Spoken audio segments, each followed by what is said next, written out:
we're not going to heal the pain in our life with the same voice and energy that caused the pain. And as a mindset coach, I watch people try this or do this all the time. They want to make a change in their life. They're trying to heal, and they believe that criticizing themselves, shaming themselves, and beating themselves up is what's going to cause them to change. Well, what's actually happening is they're kicking into a voice and an energy that's really familiar to them.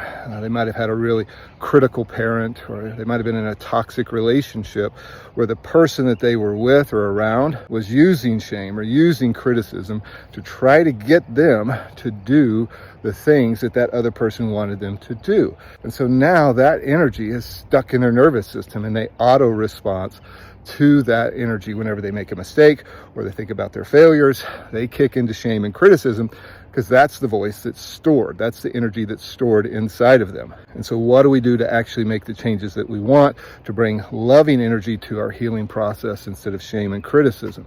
Well, the first thing that we've got to do is realize that that shame and criticism isn't going to bring the healing that you want. So it's important that we understand that and accept that. And the second thing is that we identify what we wish the energy would have been towards us, or the voice would have been towards us, to bring about the positive changes that we want. The third thing is that we then write that down, and we get really familiar with practicing that towards ourselves when we're in a positive state, because it's a lot easier to practice it and embed it in your system when you're in a positive state than when you're in a negative state. The next thing we do is we identify an anchor.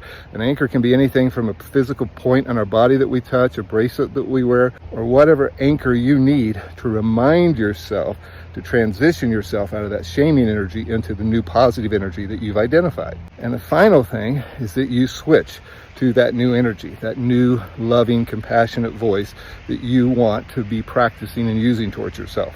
And with time and practice, you're going to find that that loving energy, that loving voice is what's actually going to bring about the healing that you want and will actually transform your life.